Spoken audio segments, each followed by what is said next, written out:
Está no ar Diálogos com Anderson Junque. Olá, seja muito bem-vindo ao programa Diálogos, que nesta semana vai discutir um assunto profundo. Vamos falar sobre a filosofia e o sentido da vida. Quem está aqui comigo para conversar, debater e refletir sobre esta questão? O filósofo, escritor e atual secretário de Educação da cidade de Hortolândia, Fernando Moraes. Seja muito bem-vindo ao programa Diálogos. Que alegria, querido, recebê-lo. Obrigado, viu? A alegria é minha, Anderson. Prazer imenso estar aqui com você, né? Nesse programa tão importante. O nome já é, por si só, né, uma potência de reflexão, diálogos. Acho que é assim que a gente constrói, né? Assim que a gente se compreende, convive. Então, estou muito feliz de estar aqui hoje. Que maravilha, que maravilha. Fernando, para começar a nossa conversa aqui, eu acho que de uma forma bem pedagógica, eu queria que você abrisse a sua fala aqui, colocando a questão da filosofia e o sentido da vida. Como esses conceitos se relacionam? Olha, na verdade, essa é uma pergunta muito comum para filósofos, né? Falar sobre sentido, existência, enfim. Eu sou um filósofo de cotidiano, então eu gosto da filosofia que dialoga com as pessoas, nas suas estações de vivências. Eu nunca entendi o sentido, e isso não é pelas referências que eu tenho na filosofia. Por exemplo, eu gosto muito dos existencialistas, Jean-Paul Sartre, Merleau-Ponty, Simone de Beauvoir, Bergson, gosto muito. E para todos eles não há sentido da vida, né? A vida, ela é, como diria o Bergson, ela ruma a um desaparecer. É muito triste isso, né? Sim. Então, assim, ao mesmo tempo que Bergson diz que tudo que existe, existe em rumo ao desaparecimento, ele também traz um alento. Ele diz que por que a gente não dá potência a essa existência, a esse processo de existir? Então, pegando um pouquinho de uma linha existencialista, eu não entendo como Bergson, que tudo vai desaparecer, então não há sentido, pelo contrário, mas eu entendo o sentido dentro da potência de existir.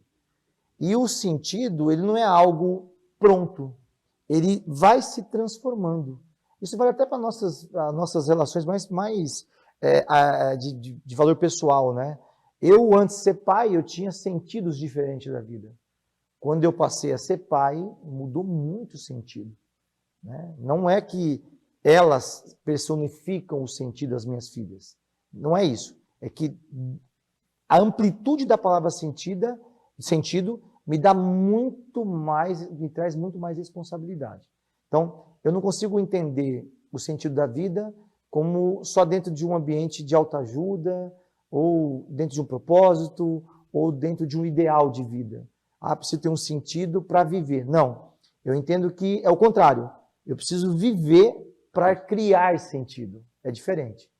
Então, é como a identidade, né, Sim. Anderson? A identidade, ela muda. Eu fui, por muito tempo, eu fui diretor executivo da FUNAP, que é uma fundação do governo do estado, que atua com educação e trabalho dentro do sistema prisional paulista. E a prisão, o que é a prisão, né? É a lama da lama. Então, a pessoa, ela, por N motivos, ela entra no cárcere, e o primeiro passo que ela tem é a desconstrução da identidade. Então, tudo que ela tinha de identidade, de sentido, porque identidade e sentido são indissociáveis. Não há sentido sem identidade. E ao contrário, é a mesma coisa. Ela perde identidade. Ela deixa de ser o Eduardo, o João, a Maria, e ela passa a ser uma matrícula. É impressionante. É uma desconstrução. Então, assim como a identidade também, ela é uma construção eterna enquanto a gente viver, né? E depois que a gente não estiver mais nesse mundo, ela passa a ser uma memória. O sentido é a mesma coisa. Ele é uma construção. Então, ele depende muito da sua potência de existir. Tem gente que passa a vida achando que a vida o deve. Você conhece essas pessoas, né? Sim. A gente conhece. Ó vida, ó céu, o meu trabalho deu errado por causa de fulano. Eu estou assim por causa de ciclano. Eu estou sempre terceirizando as minhas responsabilidades. Então não há potência de existir. Se não há potência de existir, eu não encontro sentido. Fernando, eu quero colocar uma questão aqui, que particularmente eu vejo que ela é muito próxima, inclusive da minha própria vida. Sim. Você realizou experiências comunitárias no Timor-Leste, na Venezuela, no Paraguai, Angola e Moçambique. Gostaria muito de E no saber... Brasil. E no Brasil. Sim. Gostaria muito de saber como essas contribuições desses trabalhos comunitários, eles contribuíram para a sua reflexão Sim. em relação a esse assunto que nós estamos conversando, no sentido da vida. Olha, muito, Anderson, muito. Eu fui bem jovenzinho, né? Eu fui fazer uma parte da minha formação na Universidade de Coimbra, em Portugal, Ciências Sociais. E aí eu tinha um professor, naquele momento, que ele coordenava uma equipe de estudantes de Coimbra, né? Isso é interessante, só para ter um recorde de educação, posso, rapidamente? Claro, à vontade. Em Coimbra, não se fala aluno. Sem você, luz, né? Você só é aluno quando você se forma. Olha que bonito isso. Tem uma beleza nisso. Sim. Uma beleza até poética, ó. Porque não existe ex-aluno de Coimbra. Porque o ex é ex, corta vínculo. É o ex-namorado, não é isso? Eu sou ex-aluno da escola tal, eu cortei vínculo. Então, você só se torna aluno quando você se forma em Coimbra. É bonito demais, né? Bonito demais. E aí esse professor falou assim, Fernando, tem um projeto aqui, assim assado, você não quer participar com a gente? Né? Eu quero trazer alunos de todos... Ele estava montando uma equipe assim, de várias regiões do mundo, tinha africanos também, que a gente ia para a África, mas tinha europeu, tinha nós do Brasil, tinha eu, mais 2 brasileiros. E foi ali que eu fui fazer minha primeira missão, em Angola, no Lubango, lá no sul de Angola. E eu cheguei muito jovem, lógico, aquela coisa mais teórica da vida, né? Lógico que a gente carrega experiências, isso é muito freiriano, né? Eu acredito muito nisso, todos nós carregamos experiências. Mas ali na África virou uma chavinha para mim. E não que o que eu vi lá eu não vejo aqui no Brasil, ou que eu não tenha visto em outro lugar do mundo. Virou a chavinha no sentido de que eu tenho que olhar para as pessoas não por aquilo que lhes falta, mas por aquilo que elas têm, Anderson. Essa é a chave.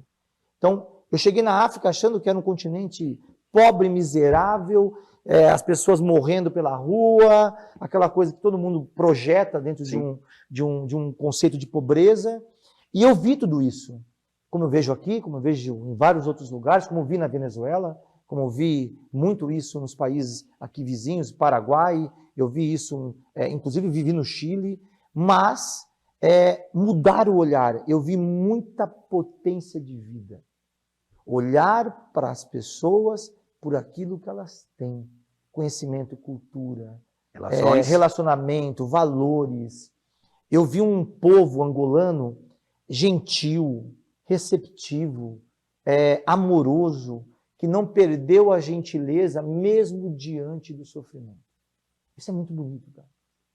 Tudo que eles passaram, tudo que eles, historicamente, porque há um negacionismo que reina no mundo agora, um negacionismo que é absolutamente fruto dessa idiotização cultural sem precedentes que passamos não só no Brasil, mas no mundo, que alguns chamam de movimento político, alguns chamam de democracia, como é que fala? Poder expressar opinião. Não, isso não é expressar opinião.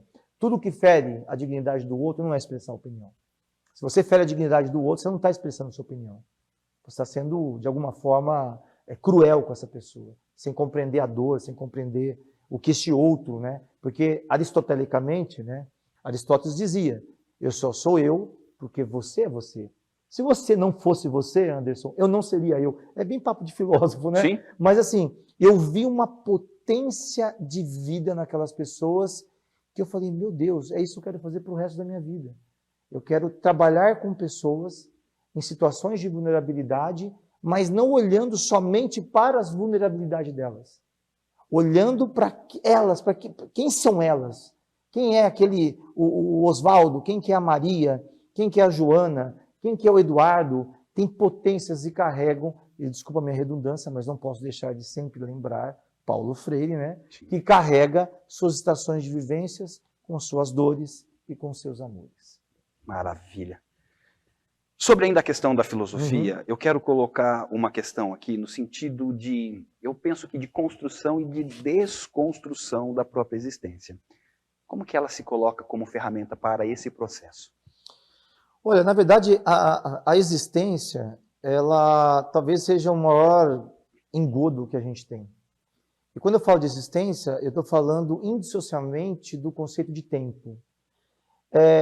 Anderson, não sei, você que é um camarada bem inteligente, eu pude ver algumas falas suas, e até, inclusive aqui nos bastidores, a gente trocou aqui uma boa prosa filosófica, você certamente sabe que quando a gente fala de tempo, é angustiante, porque enquanto nós estamos aqui, ele está se esvaindo.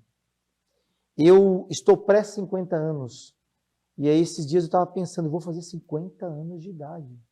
O tempo foi. Mas o que eu faço com este tempo? É o mais importante. Então, só me permite não ser redundante, é só para reiterar. Há o conceito de Bergson sobre isso.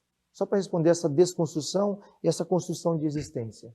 O Bergson, quando ele fala que tudo que existe, existe para desaparecer, este copo, eu e você, e o pior, tudo que amamos existe para desaparecer. Mas ao mesmo tempo que ele traz essa notícia triste e óbvia, que é óbvia, não é? Mas para nós é angustiante. Então a gente evita de falar sobre isso. A gente não quer falar sobre isso. A gente quer continuar a nossa vida, muitas vezes sem pensar que este tempo, essa finitude, é a coisa mais óbvia que existe para a gente falar. E talvez mais necessária e mais urgente para a gente refletir sobre. Porque se a gente não reflete sobre isso, a gente entra num campo muito perigoso da existência, que é o existir sem existir. É meio maluco isso, né? Eu existo, mas eu não dou potência a esse existir. Então, só tem gente que existe, mas não dá existência a esse existir. Papo de filósofo de novo, gente, me desculpe, mas só para elucidar. Eu dou essa potência de existir, mas é uma existência empobrecida. Uma existência empobrecida que é preconceituosa, que é misógina, que é homofóbica. Uma existência que acha que o carguinho que tem é maior do que os outros. Que acha que o poder material que tem é melhor do que os outros. Que acha que a sua zona de conforto define a visão de mundo. É muito empobrecido. É uma existência que não existe. É uma existência que existe para não existir. Porque nega a existência do outro. Então, essa desconstrução, ou essa construção da existência, ela tem no meio dela um elemento importantíssimo, que é a nossa capacidade de dar avivamento ao nosso processo de existir com dignidade, reconhecendo que nós só somos nós porque nós somos continuidade desse todo. É o que Aristóteles, eu gosto muito dessa reflexão, o Aristóteles dizia, Anderson, que nós fomos tirados antes do forno. Foram pensar nisso? Porque, cachorro nasce cachorro e é cachorro na sua existência toda. Não tem desconstrução ou construção. Ele é cachorro, ponto. Girafa é girafa, não é isso? Sim. Leão é leão. Nós, seres humanos, somos a única espécie que só quando atingimos 30 anos de idade que a gente vai se compreender quem somos. É uma coisa meio doida, né? Então, Aristóteles dizia que a gente foi tirado antes da hora. Mas tem um lado bom disso. Esse 30 anos que ele põe numa idade, na verdade, Aristóteles nem põe, né? Só numa reflexão de tempo, 30 anos, é porque nós somos essas somas das nossas experiências com os outros. Então, uma existência feliz, ela não é individualizada. Uma existência que não se desconstrói é uma existência que ela é partilhada. Ela é compreendida dentro de um movimento de sentido, de uma comunidade de sentido que se enxerga, que se respeita nas diferenças. Né? A gente falava aqui no nosso bate-papo, aqui nos bastidores, diferença é uma coisa maravilhosa para se debater no campo da existência. Porque se eu causo o contrário, eu não só não existo, eu também anulo a existência do outro. Olha que bonito, Posso soletrar um aforismo? A indiferença social é a expressão mais visível do ódio.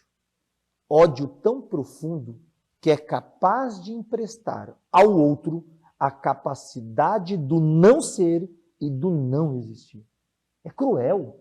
Então, quem passa a existência praticando indiferença, ele é uma existência infeliz. Ou melhor, ele não existe, ele só existe para ele. Isso é complicado. Profundo. Eu gostaria muito de tocar num assunto aqui, pensando um pouco na integralidade do ser humano, né, a partir do processo educacional. Sim. Quero entender o seguinte, como é que a filosofia contribui para esse processo? Muito, muito. Na verdade, a filosofia ela não tem solução para quase nada. Aí você vai falar, nossa, Fernando, agora você me comprometeu, né? Eu falo como filósofo mesmo, né? A filosofia, ela não foi pensada, não só os pré-socráticos, os estoicos, a vida boa, a eudaimonia, a vida feliz, não. A filosofia não tem a solução para as coisas. Mas nenhuma solução da vida fica sem passar por ela. Então, é nesse ponto que eu queria começar a minha reflexão, porque a filosofia tem uma contribuição importante para o pensamento, e ao contrário do que muita gente acha que é só amor à sabedoria, sofia, filosofia, né, no conceito grego da palavra, mas a filosofia, ela tem uma coisa que é fundamental, que não é só a pergunta de criar o espanto. A filosofia, ela nos coloca numa situação de duvidar, muitas vezes, não do que está aos nossos olhos, mas duvidar muitas vezes daquilo que nós temos como verdade absoluta. Então a filosofia ela sempre tem uma cutucadinha para a gente sair desse conformismo e se compreender dentro de uma reflexão do pensamento, porque se eu, como Descartes, né, se eu penso, logo existo, eu existo para quê? Então ela te dá esse start. Se eu penso, existo para quê? Eu existo agora para humilhar as pessoas? Eu existo para usar um poder que eu tenho para dizer que eu sou? Eu existo para o tempo todo dizer às pessoas como deve se comportar, como deve se vestir, como deve... Com essa pauta de costumes, de uma turma retrógrada, de uma, como diria o Clóvis de Barros, que vieram lá dos grotões de Gaia, sem compreender que a maior riqueza que nós temos é as nossas diferenças. Então, a filosofia nos ajuda a entender o conceito de integralidade, para entender que essa singularidade que cada um nós temos, que cada um temos, você tem a sua, eu tenho a minha, tem tanta riqueza nela. Então, o conceito de integral não é só integralidade, não é só pensar sobre aquilo, mas é pensar sobre aquilo transitudo por tantos outros aquilos. É pensar a educação na escola básica, nessa de letramento, alfabetização, é pensar essa criança já com uma experiência carregada de casa. É pensar essa criança na relação com o outro, de respeitar as diferenças, de entender que as nossas diferenças têm tanta potência de vida e são nelas que filosoficamente o pensamento pode contribuir. Porque quando eu te respeito nas nossas diferenças, eu entendo que as nossas diferenças não podem servir para nos diminuir, mas sim para nos engrandecer. Maravilha. Bom, nós estamos conversando aqui com o Fernando Moraes, que é filósofo, escritor e atual secretário de Educação da cidade de Hortolândia, sobre a filosofia e o sentido da vida. Nós vamos agora para o nosso intervalo comercial, nós voltamos na sequência, 1 minuto só, e nós já estamos de volta. Estamos apresentando Diálogos com Anderson Junque. A futura casa dos seus sonhos está aqui na Imobiliária Euroconte. Abrimos portas e apresentamos a vocês as possibilidades de adquirir seu imóvel, atuando há mais de 19 anos no ramo imobiliário e 30 anos em contabilidade. Oferecemos serviços como compra e venda de imóveis, terreno e construção, lançamentos de empreendimentos e serviços contábeis gerais, como RH, financeiro e fiscal. Nós ajudamos você a conquistar o imóvel dos seus sonhos. Sua obra coberta de qualidade e fechada com a segurança. Há 40 anos, o Grupo Costa fornece soluções completas para coberturas e fechamentos na construção. Telhas metálicas, de fibra de vidro e as telhas sanduíche, que vem sendo usada cada vez mais nas coberturas.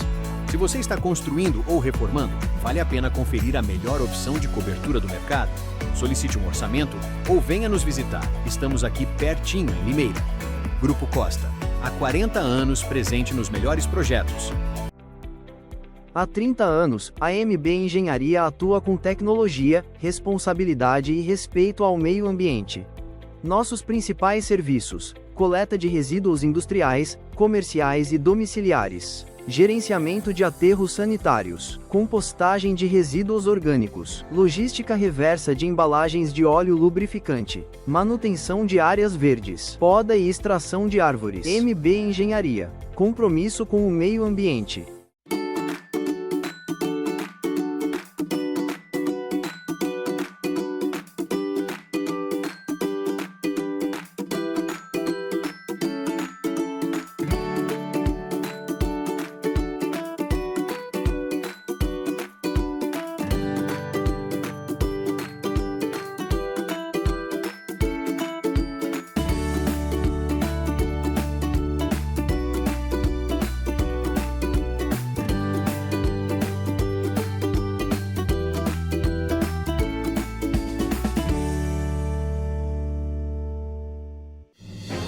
Estamos apresentando Diálogos com Anderson Junque. Estamos de volta aqui com o programa Diálogos, que nesta semana fala sobre a filosofia e o sentido da vida. Quem está aqui comigo conversando, debatendo e aprofundando esta questão? O filósofo, escritor e atual secretário de Educação da cidade de Hortolândia, Fernando Moraes. Fernando, eu quero colocar uma questão na mesa aqui, que é o relacionamento entre a filosofia enquanto uma ferramenta que busca essa humanização das relações, pegando inclusive um gancho da fala sua do bloco anterior. Mas mais do que isso, Fernando, eu queria entender como essa relação ela pode se constituir para que possamos um dia, talvez até de forma utópica, alcancemos uma cultura de paz. Olha, é uma pergunta desafiadora, hein? Porque ela envolve uma complexidade histórica para a gente compreender o pensamento ao longo do tempo. Em especial em países como o nosso, que passaram por colônia e tiveram alguém dizendo o que tinha que ser feito. Já tinha um povo aqui. É intrigante quando alguém fala o Brasil tem 525 anos. Não, já tinha um povo aqui, que hoje é tão vilipendiado no seu direito de existir ainda, né? Os indígenas, enfim. Então, assim, países que passaram por colônia, a tendência de adoração, a tendência de ser imediatista na visão de futuro é muito grande. Então, adora o que é de fora, não valoriza o que é de dentro, adora as narrativas, muitas vezes, que atende a um clamor coletivo, mas esse coletivo não está todo mundo junto. É o espiral de silêncio de Elizabeth Neumann. Então, eu não concordo com essa visão da maioria, mas eu me calo para não me indispor. Então, eu vou me calando, vou me calando, vou me calando. Isso vira um espiral sem fim. Então, essas vozes, essas narrativas de ódio, de desconstrução do outro, elas historicamente provam, né, o quanto a gente ainda derrapa no conceito de se revisitar enquanto humanos, né? Então, a filosofia ela nos ajuda a trazer esse resgate do humano em nós. Como é que eu resgato esse humano em mim? Pensando. Não tem outra forma. E o pensamento tem uma riqueza que só nós temos, né, Anderson? Nenhuma outra espécie tem, só nós, a humana, é capaz de raciocinar. Então, o respeito, por exemplo, como valor, ele é um raciocínio, ele é uma inteligência. As pessoas falam de resiliência, por exemplo. Passar por situações difíceis, superar. Não, resiliência não é isso. Aí tem aí os coaches da vida que adotam essas terminologias, nada contra, mas também nada a favor, porque falta muito aprofundamento sobre o que se fala, isso me incomoda demais. E um dos termos é esse, resiliência. Resiliência vem de resílio. Resílio significa, na origem da palavra, dar um pulo para trás. Surgiu um obstáculo, eu salto para trás e observo. Ser resiliente é ser inteligente. Então, a maior contribuição da filosofia é a gente voltar a compreender que inteligência é pensar.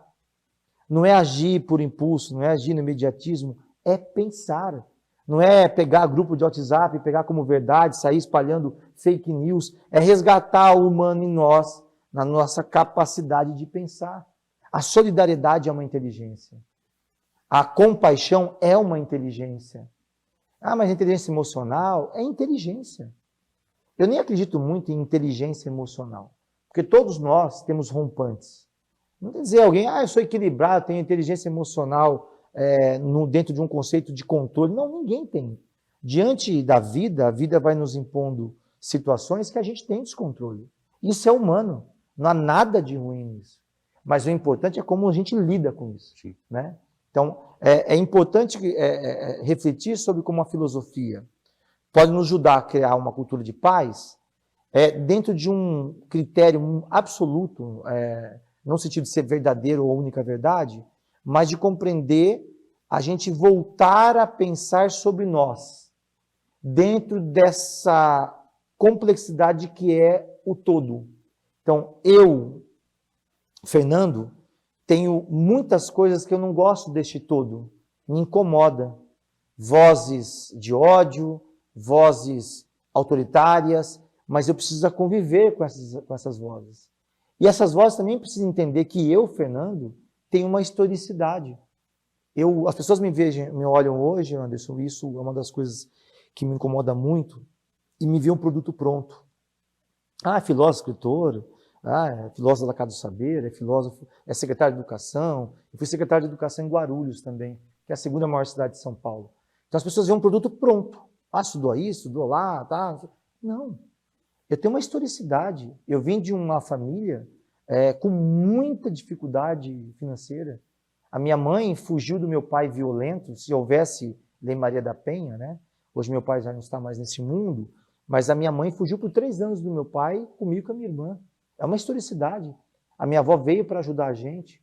Tanto que eu escrevo muito sobre minha avó, as pessoas perguntam, mas por que você fala tanto da sua avó? Porque a minha avó mal sabia ler, mal sabia escrever. A minha avó não está mais nesse tempo, mas ela continua no meu tempo. Porque a minha avó fez uma coisa comigo que filósofo nenhum conseguiu fazer. Na escrita ou na oratória. A minha avó, ela conseguiu criar um jardim de bons afetos em mim. E eu o revisito o tempo todo.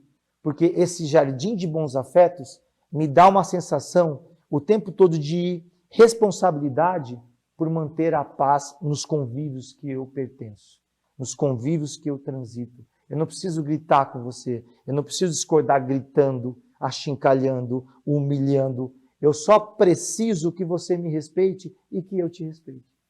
E a gente consegue estabelecer uma cultura de paz.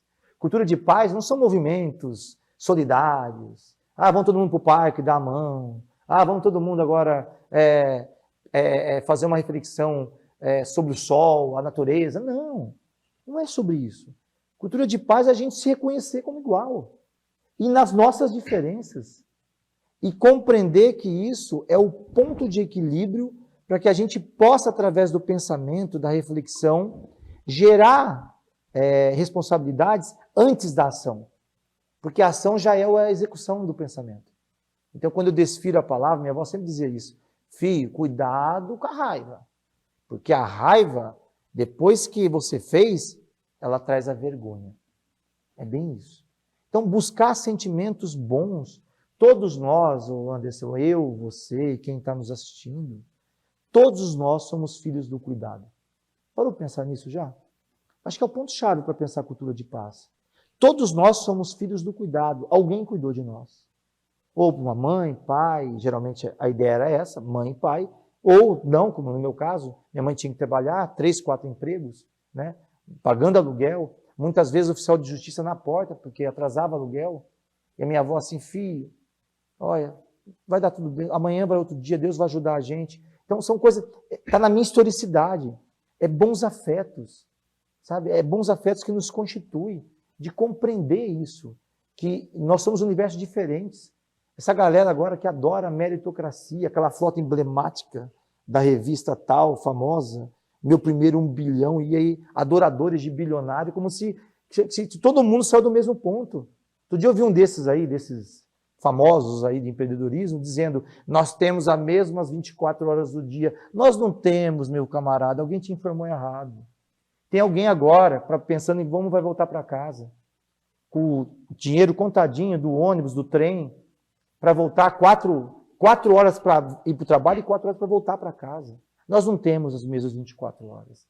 Nós somos frutos de relações e de origens diferentes. Mas no convívio, a gente pode achar o cuidar deste outro, como uma tarefa premissa de todos nós.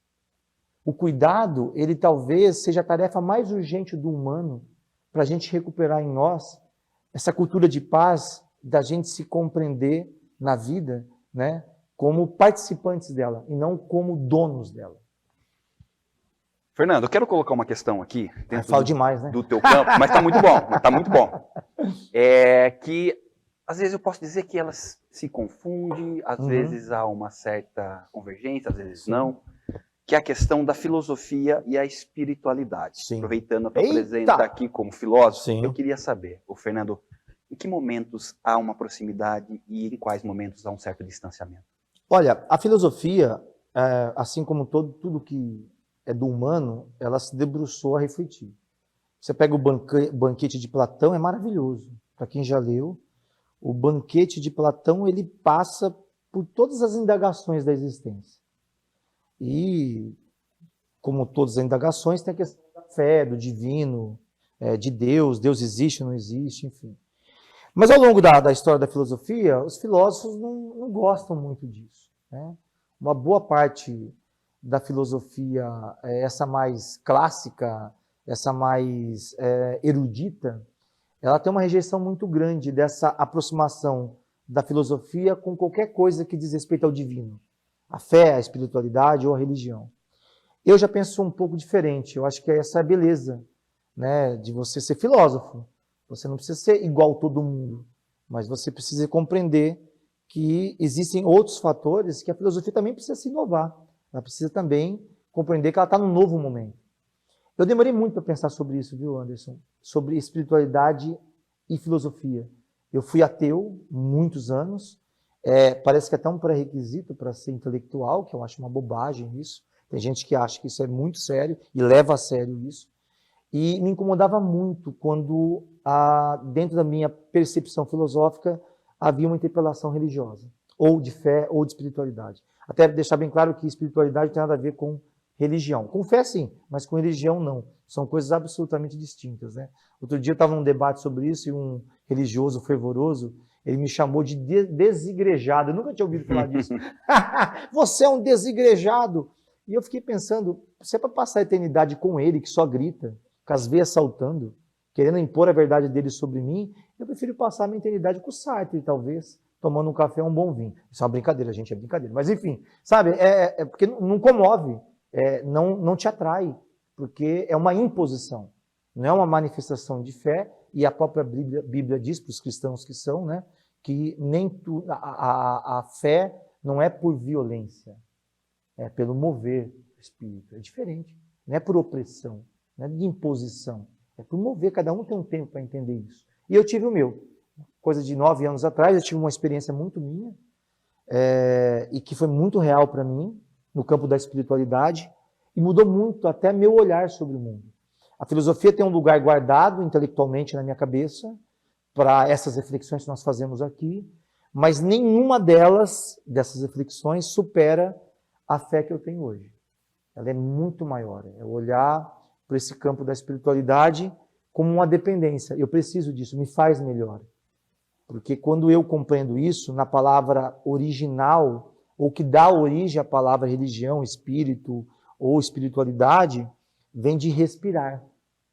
Então, uma pessoa espiritualizada não é alguém que tem pensamentos elevados, sofisticados, com 3 doutorados, 4 pós-doc. Não. Uma pessoa espiritualizada é alguém que faz o seu ambiente respirar bem. Olha que bonito isso.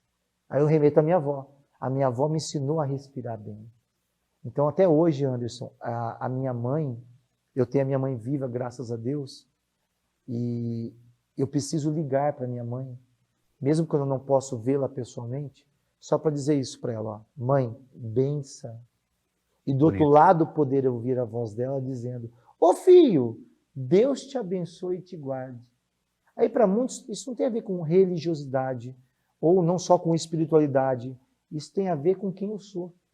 Porque traz memórias afetivas e me dá um sentimento muito profundo de pertencimento.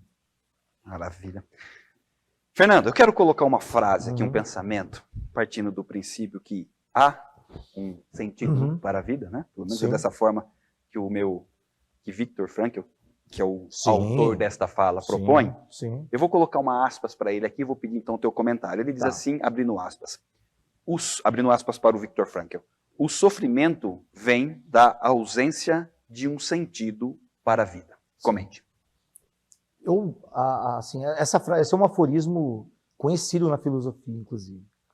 Essa ausência de sentido que potencializa sofrimento para Frankl, ela é a mesma ausência de sentido, por exemplo, por Sartre, quando diz que o inferno são os outros. Não. Porque se o inferno são os outros, e eu sou o outro de alguém, eu também posso ser inferno de alguém nesse momento. Então, quando eu vivo só provocando o inferno, é porque eu esqueci de existir. E se eu esqueci de existir, eu esqueci dos sentidos que me dá a existência. É muito forte isso. Tem gente que passa a vida odiando. que passa a vida achincalhando, que passa a vida, como eu disse no bloco anterior, desconstruindo o outro. Mas, na verdade, tudo que ele quer ser é o que o outro é. Tudo que ele quer é viver aquilo, mas ele não pode, porque ele obedece uma ordem econômica, societal, que dá a ele um sentido de fragilidade quando ele abre mão dessa raiva, desse ódio, desse imediatismo de visão de futuro. Então, eu entendo que Franklin acertadamente disse isso, porque quem não produz sentido, como diria Simone de Beauvoir, produz o horror. É forte. Pode ver. Gente que... Outro dia eu recebi um comentário, eu estava falando sobre amor. Eu escrevo sobre amor, afetos, compaixão. Faz parte da minha vida isso. Eu acredito nisso. Como eu te falei no bloco, a questão da tarefa do cuidado, né? Na reflexão anterior. E a pessoa raivosa escreveu umas coisas assim, me insultando. Mas aí, eu não costumo fazer isso. Eu fui dar uma olhada no perfil. E o perfil era todo religioso. Deus, pátria, família, Deus acima de tudo, Deus acima de todos. Como é que alguém que acredita nisso pode ir na página de alguém, xingar, ofender? Onde está Deus nisso? Hein, Anderson? Onde está Deus nisso? Então, a falta de sentido, a falta de propósito, a falta de se reconhecer como igual, ela produz sofrimento. Porque aquela pessoa que estava ali de alguma forma me ofendendo, ela está em sofrimento. Porque ela nega muita coisa que ela diz que é pecado, que é isso, mas é tudo que ela quer viver. E essa negação da vida, essa negação de se compreender no outro, gera horror, se torna um horror. É o que na mitologia grega chamava de os deuses, né? Caos, o Deus que é um ambiente vazio, tudo que existe para cair e é uma queda sem fim. Caos. Aí depois vem Gaia. Agora nós temos um lugar para se esborrachar. Gaia cai, pronto. Tem um lugar para eu ter finitude, né? Aí vem Tártaro, um Deus que apodrece. Então tem gente que é o Deus Tártaro. Vive para causar horror, para apodrecer. Meu querido Fernando Moraes, quero muito, querido, te agradecer pela aula, pela presença, pela partilha, pelo livro, muito agradecido. Esse é meu último livro, viu? Que maravilha. A Alma Secreta das Palavras. A Alma Secreta das Palavras, perdão. Tem o prefácio do Clóvis de Barros Filho. Maravilhoso. Maravilhoso. Queria aproveitar aqui, então, a oportunidade e pedir para que você, então, faça aqui as suas considerações finais, mais uma vez, minha gratidão. Obrigado. Eu que agradeço, fico feliz da vida por esse tipo de reflexão, um programa como esse, porque hoje está em extinção, né? É sempre olhando o que, dentro de uma cultura de consumo, o que se consome. Aí nós entramos geralmente, não quero generalizar, né? Numa cultura da idiotização. Então, o que vende é isso, o que vende é aquilo. É o conceito do protagonismo no mundo ocidental. Ser o principal, aparecer mais, ter milhões de curtidas. Então, fico muito feliz que a TV Todo Dia tem essa preocupação em humanizar, ter reflexões humanizantes. Então, o que fica aqui, Anderson, obrigado pelo espaço, né? Sempre fico muito feliz de poder falar da minha filosofia, do meu olhar sobre a vida, o tempo e as coisas. Mas o mais importante, assim, é a gente não dar espaço para esses vazios que o imediatismo tenta o tempo todo nos fisgar. As narrativas, essas narrativas que estão muitas vezes projetadas num ambiente de poder, sabe? Muitas vezes projetada numa sala com ar-condicionado, com toda uma rede material de conforto, sem compreender a dor do outro. Olhar para essas pessoas, né? Olhar para esses outros, tantos outros que nos habitam, mas que a gente possa ter generosidade no trato. Resgatar a generosidade como um sentido pleno da vida. Pensou que todo o sentido da vida passasse pela generosidade, pela compaixão, pela solidariedade, né? A gente certamente teria uma outra compreensão sobre a vida, o tempo e as coisas. Muito obrigado. Fernando, obrigado, viu? Que isso, prazer imenso. Você assistiu aqui mais uma edição do programa Diálogos, que nesta semana falou sobre a filosofia e o sentido da vida. Quem esteve comigo aqui conversando, debatendo e aprofundando este assunto, Fernando Moraes, filósofo, escritor e atual secretário de Educação da cidade de Hortolândia.